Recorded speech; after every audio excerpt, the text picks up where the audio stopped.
Sanibona, phinde ngibingelele nje namhlanje ngaleli thuba ngalomzuzu ngaleli hora. Sibonge nje umnini mandla wonke, umdali wamazulu nomhlaba. Sibonge usonini nanini oluthando, ongamandla, oyinsindiso, owugqozu, owukuphila, oyisihlangu, oyithemba.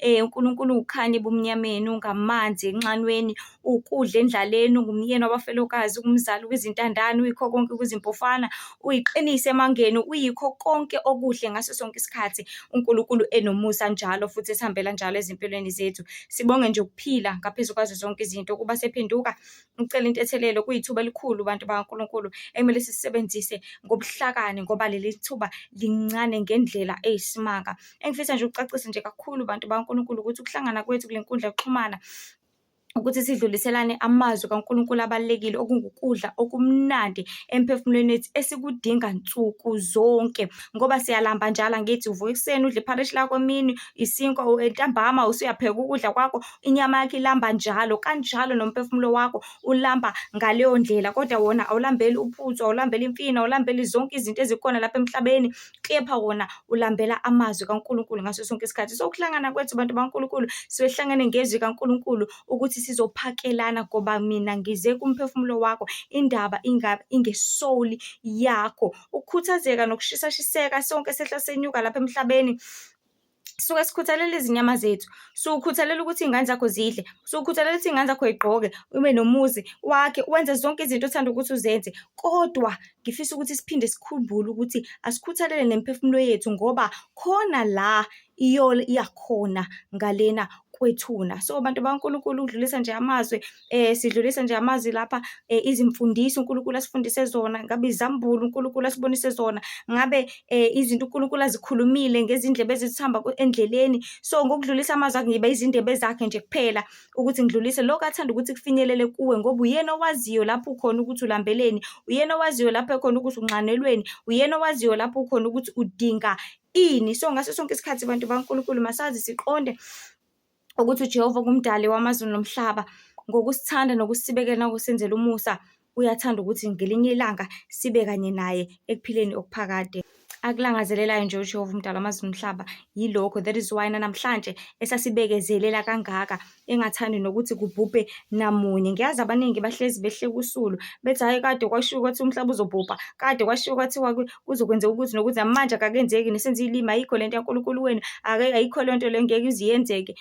Kepha abantu bakaNkulunkulu, impendulo incwadi kaPetru 2 chapter 3 verse 9 othi inkosi kayilibali ngesithembiso sayo, njengalokhu abanye bathi kungukulibala, kepha iyanibekezelela, ingathandi ukuba kubhubhe namunye, ingathandi ukuba kubhubhe namunye. So abantu bakaNkulunkulu masazi ukuthi uJehova kumdali wamazulu nomhlaba usibekezelele ukuthi sizilungise, ngoba leli thutshana sibusise ngalo elokuthi siqoqe izimpilo zethu, khona sothola lokuphila okungunaphakade. So siphila lapha emhlabeni, masazi ukuthi ngelinye ilanga khona la siyophelela khona. Masazi ukuthi ukuphila kwethu, ukuhamba kwethu, ukukhuluma kwethu, ukwenza kwethu, ukuzimbandakanya kwethu kusiholela ndlela thizeni, because ukuhamba kwakho lapha emhlabeni iyona ndlela yakho leyo, iyona ndima yakho. Remember sisakhula sisafunda kwathiwa imigaqo mibili, noma izindlela zimbili neculo liyasho, khona ekufeni, khona ekuphileni. Mawusahamba kule ndlela awuboni ukuthi iyakuphi, mawusahamba kule ndlela uyibona i-right, Nkosi yami inokudla, Nkosi yami inento ezimnandi, iyajabulisa, ney'moto kunani nani nani.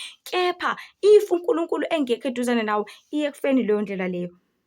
Kodwa le eyekuphileni ungayibona ngazuthi inzima, yinde, inomqansi, ngingadli mina into eshisayo ngesabatha, ngingasebenzi, ngeke ngize ngikwazi, ngingagqoka ibhuluku ekubanda kanjena, ngingagqoka amacici, ngiwathanda kabi, ubale zonke lezi zinto ubone ngazuthi iyona nto ewumqansi, kanti kahle kahle ukukhululwa kwakho ogibeni, ngoba lapha emhlabeni impilo eyisihogo ifana nejele uma ungenayo uNkulunkulu. So isihloko sithi isihogo sifana nejele.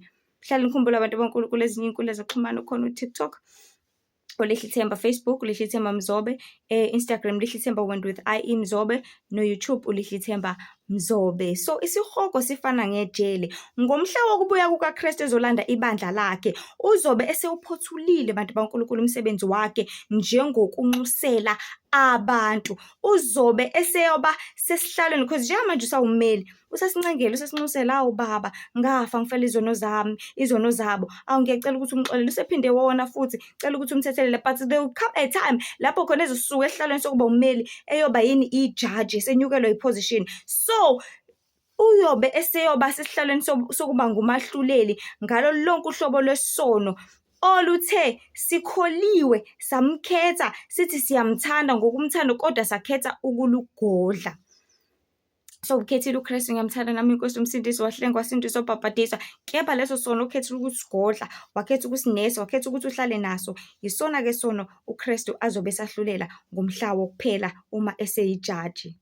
Ngaleyo ndlela konke okubi esikwenza phambi kaNkulunkulu kuyabonakala, kuyazwakala, kuyarekhodeka futhi kuyazeka. So ngaleso sono osikhetha ngokunganaki, ngenkani ehlezi ikhona kithi singabantu, okubalulekile kumele sikwazi sikuqonde ngaso sonke isikhathi ukuthi kona impela akuyokuba kuhle ngomhla wokuphela. So le ndaba ifana nomuntu ongakaze aye ejele, vele akazi ukuthi kunjani angithi ejele, akazi ukuthi kuphilwa impilweni enjani ejele, akazi ukuthi abantu bahlukumezeka kanjani. Yikho noma ekhuzwa uma eganga lapha emhlabeni kuthiwa kuye, hayi bo, yekela leyo mpilo ephilayo, yekela leyo nto, hayi bo, ungahambi lapho ngoba uzoya ejele, ungakwenzi lokho. Yena akhethe ukuqhubeka akushaya indiva lokho, aqhubeka antshontshe, aqhubeke adlwengula, aqhubeka enze zonke lezi zinto because aka-understand ukuthi amasela ejele enziwa njani, noma badlwenguli ejele benziwa the very same thing futhi ngokwengeziwe ngokungaphezulu ngoba usuke esejeziswa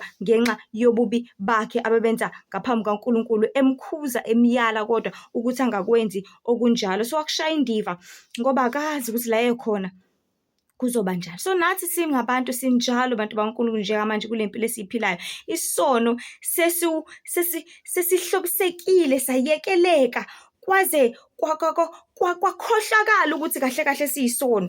Waze wakhohlwa ukuthi ukurong ugqoka ibhluku wento esifazane. Waze wakhohlwa ukuthi hayibo uNkulunkulu akayithandi lento oyenzayo. Waze wakhohlwa ukuthi inhlambi iyanyanyeka enkosini. Waze wakhohlwa ukuthi uNkulunkulu akazana nomuntu nomuntu. Waze wakulibala, sekujwayelekile, sekuyinomi yonke into.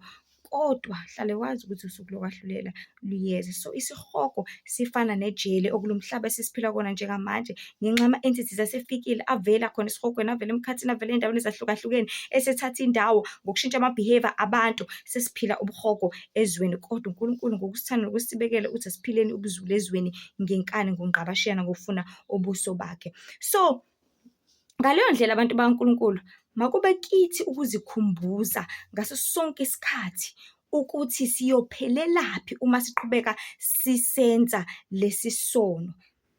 Ngokuba nakuba isihogo singakaze singene kusona, asikaze sisibona ngithi, asazi futhi kodwa sikhona nomlilo wakhona ulungele abantwana bokungalaleli. Ngaleyo ndlela abantu baNkulunkulu phendukani ngoba umbuso wezulu ususondele. Nihlengwe, nisindiswe, nibhabhadiswe ngoba ukuphela kwezinto zonke sekufikile kanti nokufa sekuseduzane kakhulu. Leli thuba esinikezwe lona ithuba lokuphenduka ekumele siqikelele futhi sikulwele ukuthi singafeli esonweni kepha enkosini ukuze singalahlwa. Usuku lokwahlulela izono zethu phambi kaNkulunkulu liyeza kodwa uNkulunkulu sesiphila ithuba noma kungathiwa ususiphinde kangakanani leso sono, ucele inkosi kupha amandla okusishiya ngoba kuhle ukushiya isono uye ekuphileni kunokubamba sona uye ekufeni. So ngaleli thuba esinalo bantu baNkulunkulu masikhaleni enkosini, sifuneni amaqiniso azosikhulula, asisize, asiqondise ezindleleni zethu sonke ukuze sifumane ukuphila okuphakade. Isihloko nje uNkulunkulu asitshalile kakhulu kimi leli viki, isihloko sithi masishisekele okwaphakade, masishisekele okwaphakade. So kumshikashika yonke uyenzayo, uyehla uyenyuka, uyaphuma uyangena, shikashikela impilo yakho, shikashikela umphefumulo wakho, vuma izono zakho everyday. Sona njalo bantu baNkulunkulu kufana nohamba emazolweni, uzohamba uzoba manzi vele ngeke uze ukuvimba ukuthi ungabe manzi, kepha kumele ukuthi mawusufika lapha emgaqweni uthi mba khona uzokwazi ukuthi wome futhi. So bantu baNkulunkulu kuhlezi kwenzeka okuningi okungafanelekile esingeke sakuthanda, sakuthabela, sakuthokozela. Kepha ngoNkulunkulu osithanda nohlenga nosibekela nosenzela umusa, masibuyele kuye siphenduke ube negumbi lakho la ukhuleka khona everyday. Uthi Nkosi ngihambile ngenza ukuthi, Nkosi ngibukile ukuthi, Nkosi ngixolele ngihawukele ngokuthi nokuthi, khona uNkulunkulu ezoba nathi. Sihlale ebukhoni bakhe sifune esatholakala. Hlale wazi ukuthi uNkulunkulu uyasizonda isono, uNkulunkulu uyabuthanda bungcwele. Inkosi ibe nani nibusise manje kuze kuphakade. Amen.